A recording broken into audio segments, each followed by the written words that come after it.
السلام علیکم ورحمۃ اللہ وبرکاتہ۔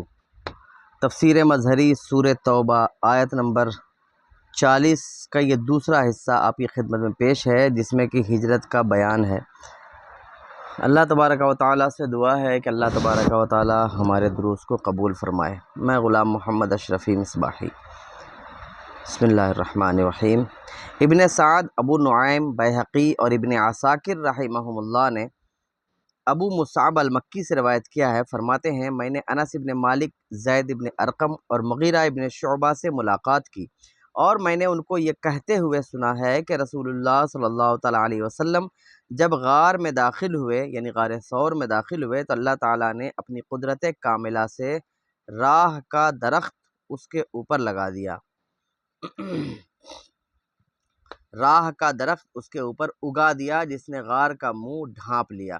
یعنی راستے میں کوئی ایک درخت ہوا کرتا ہوگا، وہ اللہ تبارک و تعالیٰ نے اس غار کے منہ پر اگا دیا۔ جب وہ لوگ اندر چلے گئے تو اس نے غار کا منہ ڈھانپ لیا۔ پھر اللہ تعالیٰ نے مکڑی کو بھیجا، جس نے غار کے منہ پر جالا تن دیا، جس کی وجہ سے رسول اللہ صلی اللہ تعالیٰ علیہ وسلم اندر سے نظر نہ آتے تھے، یعنی باہر والوں کو نظر نہ آتے تھے۔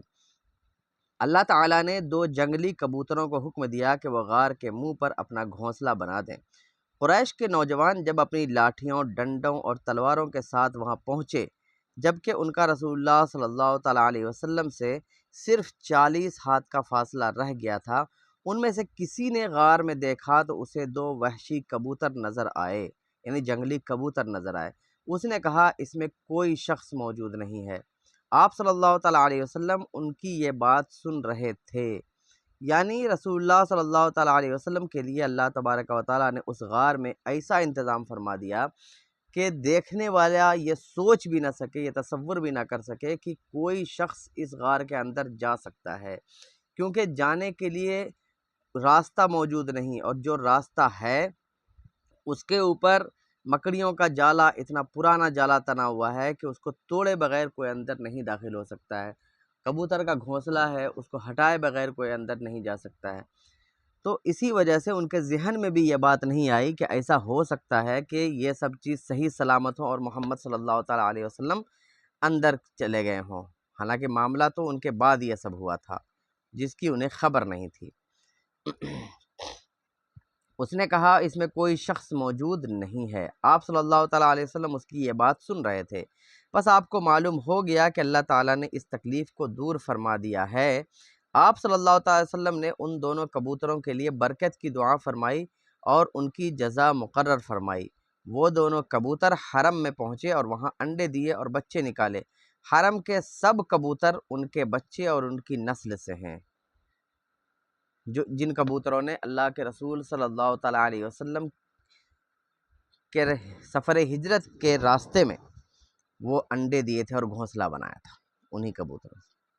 امام احمد رحمۃ اللہ تعالیٰ علیہ نے حسن سند کے ساتھ ابن عباس رضی اللہ تعالیٰ عنہما سے روایت کیا ہے کہ مشرکین جب رسول اللہ صلی اللہ تعالیٰ علیہ وسلم کے پاؤں کے نشان دیکھتے ہوئے پہاڑ تک پہنچے تو ان سے نشانات گم ہو گئے، یعنی وہ لوگ ایسے تھے کہ ان کے جو کھوجی ہوتے تھے وہ پاؤں کے نشانات کہیں بھی پہچان لیتے تھے۔ تو اچانک پہاڑ تک پہنچے، پھر ان سے نشانات گم ہو گئے، یعنی ان کو اب نشان دکھ ہی نہیں رہا تھا کہ گئے کدھر۔ وہ پہاڑ کے اوپر چڑھ گئے اور غار کے اوپر سے گزرے۔ انہوں نے غار کے اوپر مکڑی کا جالا دیکھا اور کہنے لگے اگر وہ اس میں داخل ہوئے ہوتے تو اس کے دروازے پر مکڑی کا جالا نہ ہوتا۔ آپ صلی اللہ تعالیٰ علیہ وسلم اس غار میں 3 دن ٹھہرے رہے۔ حافظ احمد ابو بکر ابن سعید القاضی رحمۃ اللہ تعالیٰ علیہ، جو نسائی رحمۃ اللہ تعالیٰ علیہ کے استاد ہیں، انہوں نے مسند الصدیق میں حضرت حسن بصری رضی اللہ تعالیٰ عنہ سے روایت کیا ہے کہ قریش رسول اللہ صلی اللہ تعالیٰ علیہ وسلم کو تلاش کرتے ہوئے آئے اور غار کے منہ پر مکڑی کا جالا دیکھا تو کہنے لگے اس میں تو کوئی داخل نہیں ہوا، اور اس وقت رسول اللہ صلی اللہ تعالیٰ علیہ وسلم اندر کھڑے ہو کر نماز پڑھ رہے تھے اور ابو بکر رضی اللہ تعالیٰ عنہ نگہبانی کر رہے تھے۔ ابو بکر رضی اللہ تعالیٰ عنہ نے عرض کی یا رسول اللہ صلی اللہ تعالیٰ علیہ وسلم، یہ آپ کی قوم آپ کو تلاش کر رہی ہے، خدا کی قسم مجھے اپنے نفس کا کوئی غم نہیں ہے، لیکن مجھے یہ غم گھائل کیے جا رہا ہے کہ کہیں آپ صلی اللہ تعالیٰ علیہ وسلم کو کوئی تکلیف نہ پہنچے۔ اس وقت رسول اللہ صلی اللہ تعالیٰ علیہ وسلم نے فرمایا، اے ابو بکر خوف مت کیجیے، اللہ تعالیٰ ہمارے ساتھ ہے۔ صحیحین میں حضرت ابو بکر صدیق رضی اللہ تعالیٰ عنہ سے مروی ہے، فرماتے ہیں میں نے نبی کریم صلی اللہ تعالیٰ علیہ وسلم سے عرض کی، حضور ہم غار میں ہیں، اگر کسی نے ان میں سے اپنے پاؤں کی طرف دیکھا تو وہ اپنے پاؤں کے نیچے سب کچھ دیکھ لے گا۔ آپ صلی اللہ تعالیٰ علیہ وسلم نے فرمایا، اے ابو بکر اس دو کے متعلق تیرا کیا گمان ہے، اس دو کے متعلق تیرا کیا گمان ہے جن کے ساتھ تیسرا اللہ ہے، یعنی دو نبی کریم صلی اللہ علیہ وسلم اور حضرت ابو بکر صدیق، اور ان کے ساتھ تیسرا اللہ ہے۔ ابو نعیم رحمۃ اللہ تعالیٰ علیہ نے الحلیہ میں عطاء ابن میسرہ سے روایت کیا ہے کہ مکڑی نے 2 مرتبہ جالا تنا تھا، ایک مرتبہ داؤد علیہ السلام پر جبکہ طالوت انہیں تلاش کر رہا تھا، اور دوسری مرتبہ نبی کریم صلی اللہ تعالیٰ علیہ وسلم پر جب آپ صلی اللہ تعالیٰ علیہ وسلم غار میں تھے۔ البلازری نے اپنی تاریخ میں اور ابو سعید نے ذکر کیا ہے کہ مشرکین نے ایک شخص مزدوری پر لیا جس کا نام علقمہ ابن کرز ابن ہلال الخزاعی تھا۔ یہ فتح مکہ کے سال مسلمان ہوا تھا۔ وہ انہیں قدموں کے نشانات پر لے کر غار ثور تک پہنچا جو مکہ کے نشیب میں ہے، نچلے حصے میں ہے، تو کہنے لگا یہاں قدموں کے نشانات ختم ہو گئے ہیں، اب پتہ نہیں وہ دائیں گئے ہیں یا بائیں۔ پھر وہ پہاڑ کے اوپر چڑھا، جب غار کے منہ پر پہنچے تو امیہ ابن خلف نے کہا اس غار پر تو جالا تنا ہوا ہے جو محمد صلی اللہ تعالیٰ علیہ وسلم کی پیدائش سے پہلے کا ہے۔ یہ کون کہہ رہا ہے؟ امیہ ابن خلف۔ پھر اس نے وہاں پیشاب کر دیا۔ بیہقی رحمۃ اللہ تعالیٰ علیہ نے عروہ سے روایت کیا ہے کہ مشرکین نے جب رسول اللہ صلی اللہ تعالیٰ علیہ وسلم کو مفقود پایا، مفقود کا مطلب یہ ہوتا ہے کہ ایسا پایا کہ خبر ہی نہیں مل رہی کہ کہاں گئے، تو ہر طرف سوار ہو کر آپ صلی اللہ تعالیٰ علیہ وسلم کی تلاش میں نکل پڑے، اور کنووں پر رہنے والوں کی طرف بھی پیغام بھیج دیا اور بہت بڑے انعام کو بھی مقرر کیا۔ یعنی کنویں پر جو لوگ رہتے ہیں، کیونکہ پانی تو پینا ہے تو پہنچیں گے ہی کنویں پر، تو جو بھی ایسے حلیے والے شخص کو ہمیں لا کر کے دے گا اس کو انعام ملے گا۔ وہ اس پہاڑ پر چڑھ گئے جس کی غار میں نبی کریم صلی اللہ تعالیٰ علیہ وآلہ وسلم موجود تھے، یہاں تک کہ وہ غار کے اوپر پہنچ گئے اور رسول اللہ صلی اللہ تعالیٰ علیہ وسلم اور ابو بکر صدیق نے ان کی آوازیں سن لیں۔ حضرت ابو بکر رضی اللہ تعالیٰ عنہ کا اندیشہ ہوا اور رونے لگے، غم و اندوہ اور خوف طاری ہو گیا۔ اس وقت رسول اللہ صلی اللہ تعالیٰ علیہ وسلم نے ابو بکر کو فرمایا، لا تحزن ان اللہ معنا، غمگین نہ ہو، اللہ ہمارے ساتھ ہے۔ اللہ تعالیٰ نے اپنے محبوب پر سکینت اور اطمینان کو نازل فرمایا، یعنی سکون کو نازل فرمایا، اسی وجہ سے آپ نے لا تحزن ان اللہ معنا فرمایا تھا، یعنی رسول اللہ صلی اللہ تعالیٰ علیہ وسلم کو پورا اطمینان اور سکون تھا اللہ تبارک و تعالیٰ کے وعدے پر، اسی لیے آپ صلی اللہ تعالیٰ علیہ وسلم نے حضرت ابو بکر صدیق سے فرمایا گھبراؤ نہیں، اللہ ہمارے ساتھ ہے۔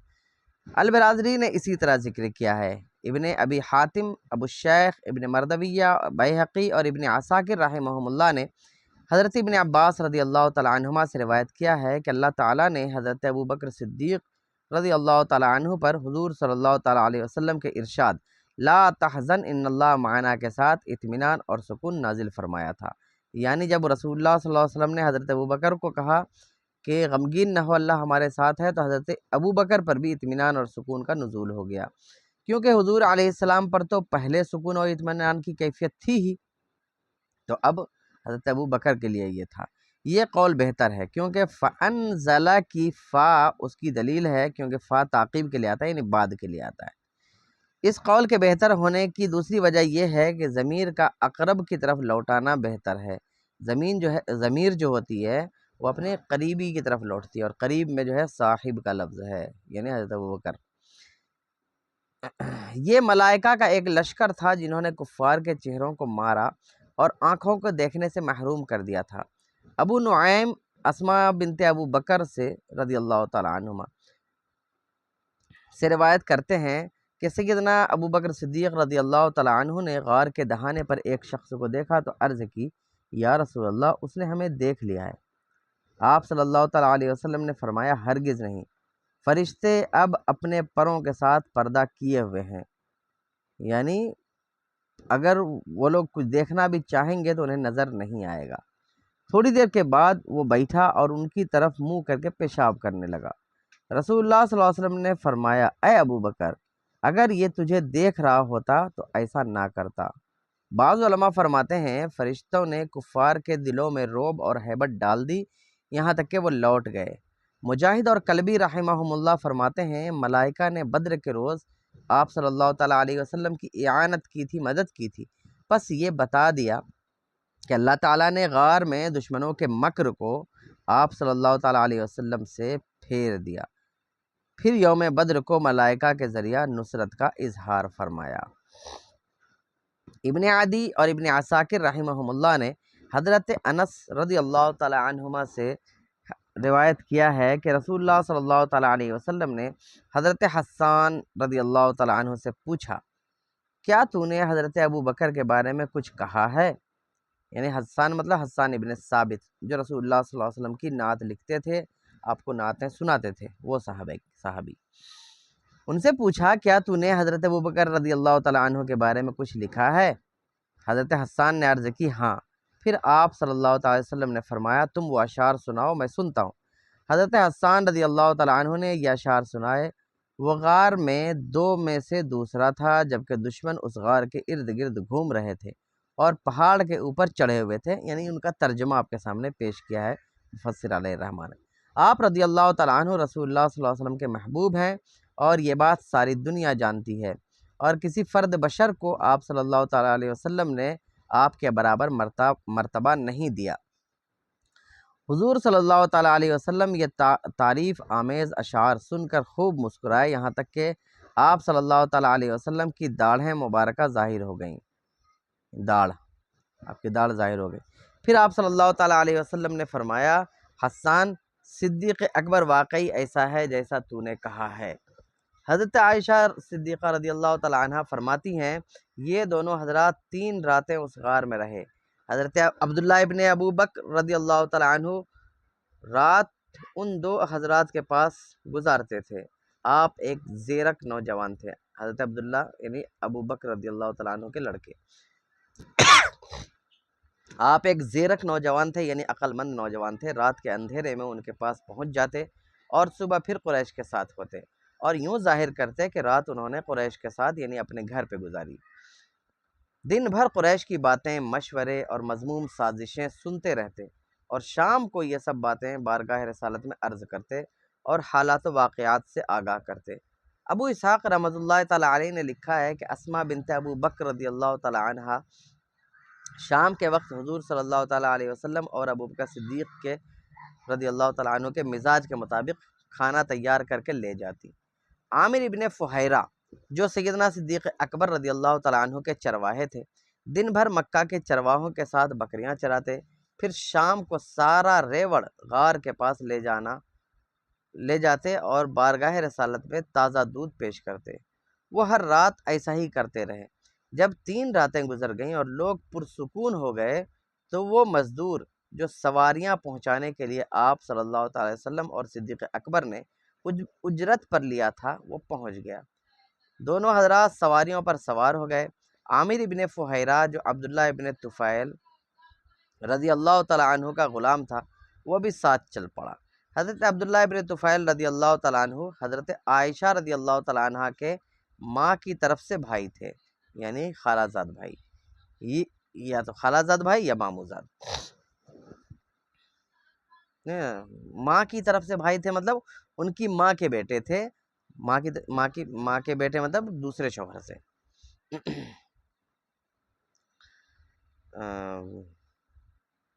یہ غلام خدمت گزاری کے لیے ساتھ چلا تھا۔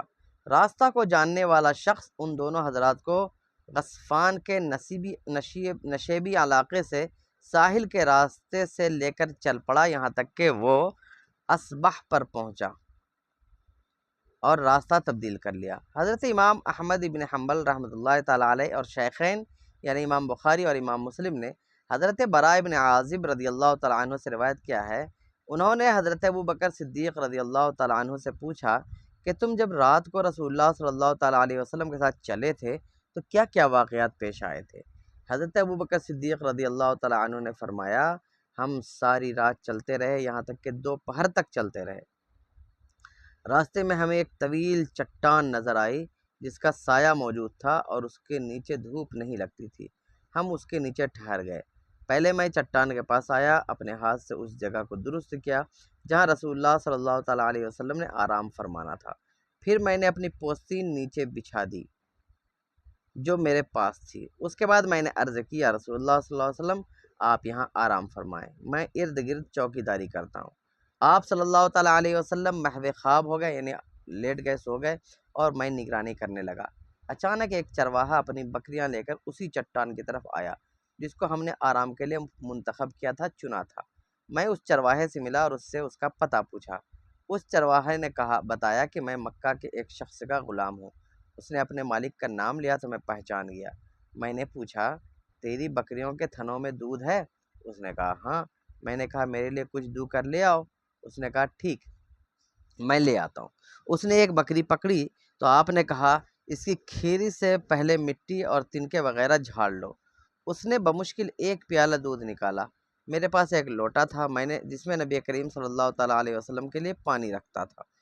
اسی سے آپ صلی اللہ تعالیٰ علیہ وسلم پانی نوش بھی فرماتے اور وضو بھی فرماتے، اور اس کے منہ پر کپڑا باندھا ہوا تھا۔ میں نبی کریم صلی اللہ تعالیٰ علیہ وسلم کے قریب آیا تو میں نے آپ صلی اللہ تعالیٰ علیہ وسلم کو نیند سے بیدار کرنا اچھا نہ سمجھا۔ میں ٹھہر گیا یہاں تک کہ آپ صلی اللہ تعالیٰ علیہ وسلم بیدار ہو گئے۔ میں نے دودھ میں پانی ملایا تاکہ وہ ٹھنڈا ہو جائے۔ پھر میں نے عرض کی یا رسول اللہ صلی اللہ علیہ وسلم یہ دودھ نوش فرما لیجیے۔ آپ صلی اللہ تعالیٰ علیہ وسلم نے وہ نوش فرمایا اور خوشی کا اظہار فرمایا۔ پھر آپ صلی اللہ تعالیٰ علیہ وسلم نے فرمایا کیا ابھی چلنے کا وقت نہیں ہوا؟ میں نے عرض کی وقت تو ہو گیا ہے۔ پھر ہم سورج ڈھلنے کے بعد چل پڑے۔ طبرانی، حاکم، ابو نعیم، ابو بکر شافعی رحمہم اللہ نے سلیت ابن عمرو انصاری سے روایت کیا ہے کہ رسول اللہ صلی اللہ تعالیٰ علیہ وسلم جب ہجرت کر کے مدینہ طیبہ جا رہے تھے تو آپ صلی اللہ تعالیٰ علیہ وسلم، ابو بکر، عامر ابن فہیرہ اور راستہ بتانے والا شخص، یہ چاروں ام معبد خزائیہ کے خیمے کے پاس سے گزرے۔ یہ چاروں افراد، یہ ام معبد ادھیڑ عمر کی عورت تھی اور جوان عورتوں کی طرح پردہ نہیں کرتی تھی۔ اس کے علاوہ وہ ایک زیرک اور پاک دامن عورت تھی۔ لوگوں کی خاطر قبہ کے فنا میں بیٹھتی تھی، یعنی اپنے خیمے کے جو باہری حصہ ہوتا تھا اس میں بیٹھتی تھی۔ لوگوں کو کھانا کھلاتی اور مشروبات پیش کرتی تھی، یعنی ڈرنکس دیتی تھی، جو بھی دودھ، چھاچھ وغیرہ۔ ان چاروں حضرات نے اس سے گوشت اور کھجوروں کے خریدنے کی غرض سے سوال کیا، یعنی ان حضرات نے پوچھا کہ گوشت ہے آپ کے پاس یا کھجوریں ہیں، لیکن اس کے پاس کچھ بھی نہ ملا کیونکہ وہ قحط کا زمانہ تھا۔ ام معبد نے کہا اگر ہمارے پاس کچھ ہوتا تو ہم تمہیں پریشان نہ کرتے۔ رسول اللہ صلی اللہ تعالیٰ علیہ وسلم کو خیمے کے اندر ایک بکری دکھائی دی۔ آپ صلی اللہ تعالیٰ علیہ وسلم نے پوچھا ام معبد یہ بکری کیوں کھڑی ہے؟ عرض کی یہ تکلیف کی وجہ سے ریوڑ کے ساتھ نہیں جا سکی۔ آپ صلی اللہ تعالیٰ علیہ وسلم نے پھر پوچھا کیا اس کا دودھ ہے؟ ام معبد نے عرض کی یہ تو بہت کمزور اور نحیف ہے۔ آپ صلی اللہ تعالیٰ علیہ وسلم نے فرمایا کیا اجازت ہے کہ میں اس کا دودھ دو لوں؟ ام معبد نے عرض کی میرے ماں باپ آپ پر قربان، اگر آپ دودھ نکال سکتے ہیں تو نکال لیں۔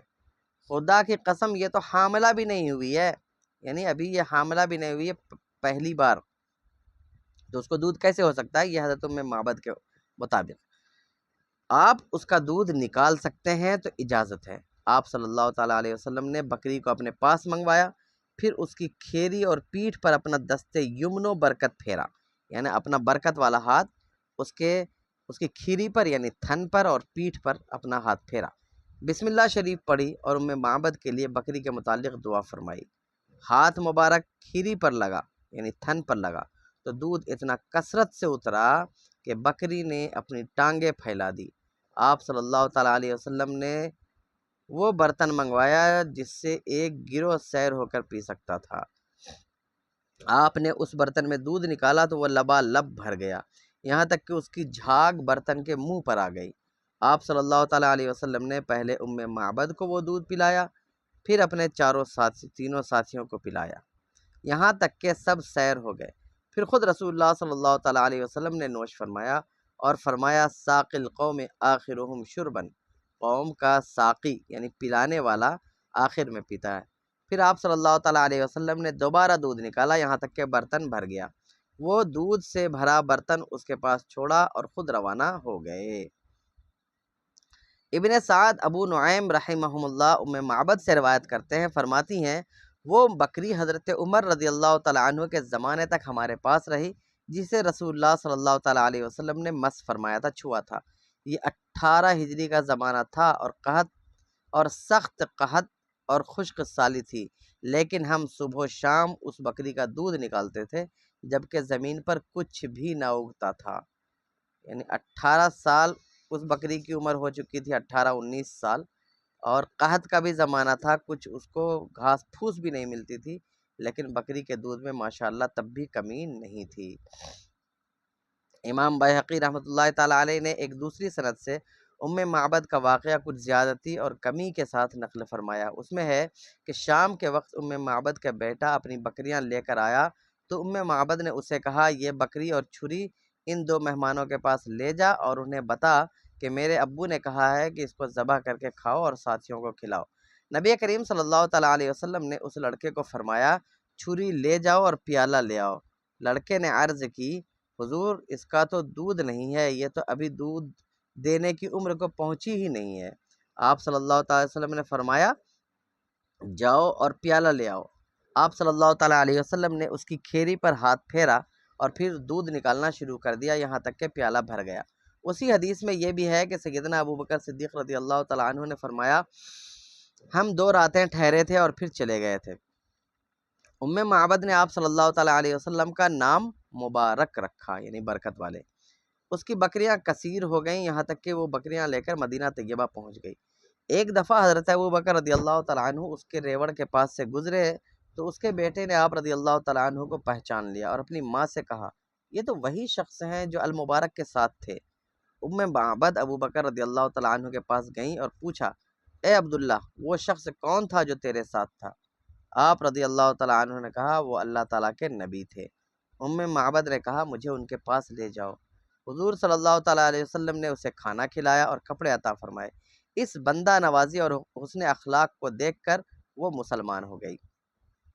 ہشام ابن جیش کہتے ہیں یہاں تک کہ معبد کا خاوند ابو معبد حاملہ کمزور بکریاں لے کر پہنچا۔ جب اس نے گھر میں دودھ کی فراوانی دیکھی تو حیران ہو گیا اور پوچھا یہ دودھ کہاں سے آیا ہے؟ بکریاں تو جنگل میں تھی اور گھر میں کوئی دودھ دینے والی بکری نہیں تھی۔ معبد نے کہا خدا کی قسم ایک مبارک شخص کی برکت سے یہ سب کچھ ہے۔ ابو معبد نے کہا اس کی صفات بیان کرو۔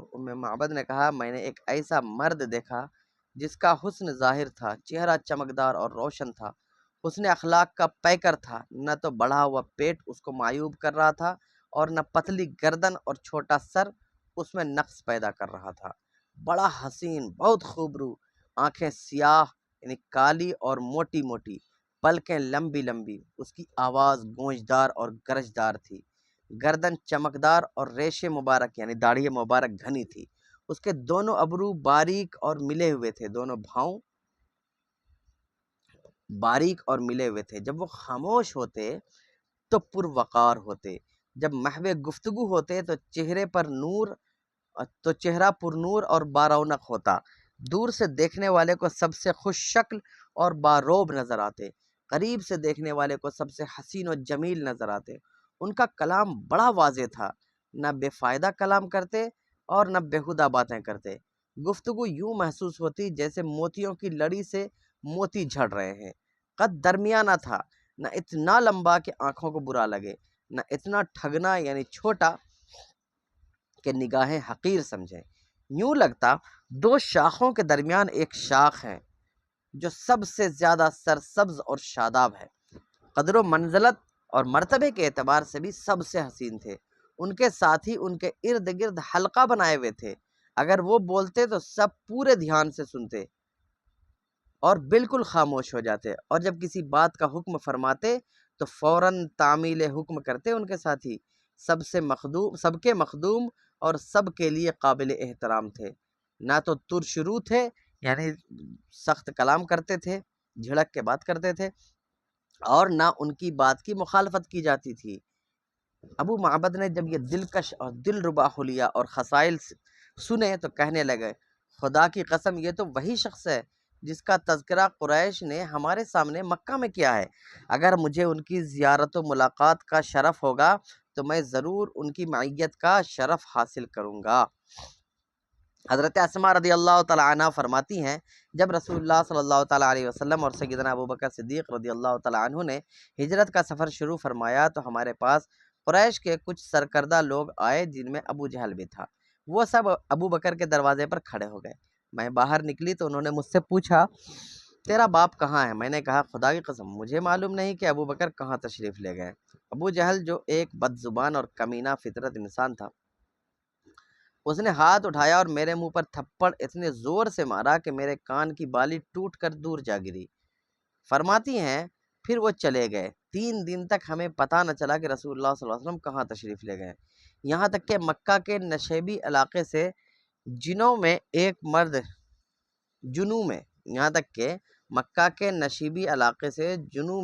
مرد شعر گنگناتے ہوئے آیا۔ جنوں کا مطلب یعنی پاگل پن میں، لوگ اس کے پیچھے پیچھے آواز سنتے آ رہے تھے لیکن وہ انہیں نظر نہیں آ رہا تھا، یہاں تک کہ وہ مکہ کے بالائی علاقے سے باہر نکل گیا۔ جنوں نہیں، وہ جنوں میں سے ایک مرد ہے۔ شعر گنگناتے ہوئے آیا، لوگ اس کے پیچھے پیچھے آواز سنتے آ رہے تھے لیکن وہ انہیں نظر نہیں آیا، یہاں تک کہ وہ مکہ کے بالائی علاقے سے باہر نکل گیا۔ وہ جن یہ اشعار پڑھ رہا تھا، اللہ رب العرش دونوں ساتھیوں کو بہتر جزا عطا فرمائے جنہوں نے معبد کے خیمے میں قیلولہ کیا۔ دونوں ہدایت کے ساتھ اس کے خیمے میں اترے، جس کی وجہ سے مجھے بھی ہدایت مل گئی۔ یعنی یہ جن تھے جو آواز صرف ان کو سنائی دی لیکن نظر وہ نہیں آئے۔ وہ شخص دنیا و آخرت میں کامیاب و کامران ہے جس نے محمد صلی اللہ تعالیٰ علیہ وسلم کی رفاقت و سنگت اختیار کر لی۔ بنی کعب کو اپنی لڑکیوں کا مقام مبارک ہو اور ان کی رہائش مومنین کے راستے میں ہے۔ تم اپنی بہن سے اس کی بکری اور اس کے برتنوں کے دودھ سے بھرنے کے متعلق پوچھو۔ تم اگر اس بکری کے متعلق پوچھو گے تو وہ گواہی دے گی کہ آپ صلی اللہ تعالیٰ علیہ وسلم نے ایک حاملہ بکری کو منگوایا اور اس نے دوسری بکریوں سے کئی گنا زیادہ دودھ دیا۔ پھر وہ بکری آپ صلی اللہ تعالیٰ علیہ وسلم اس عورت کے پاس چھوڑ گئے تھے تاکہ دودھ دوہنے والا پانی پر اتارنے اور پانی سے نکالتے وقت دوہے پانی پر اتارنے اور پانی سے نکالتے وقت دوہے۔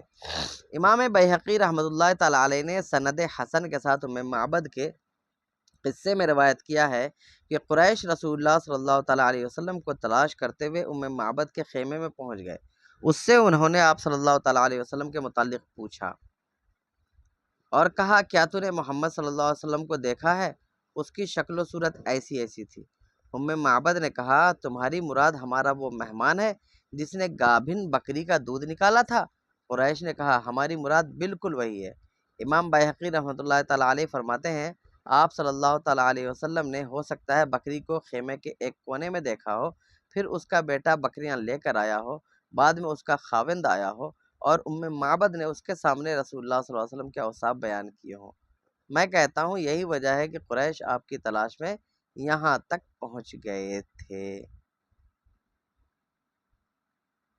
یہ واقعہ فی الحال ختم نہیں ہوا ہے، انشاءاللہ تعالی اس کی آگے کی قسطیں آپ کو ہم اگلی نشستوں میں اگلے دروس میں سنائیں گے۔ السلام علیکم ورحمۃ اللہ وبرکاتہ۔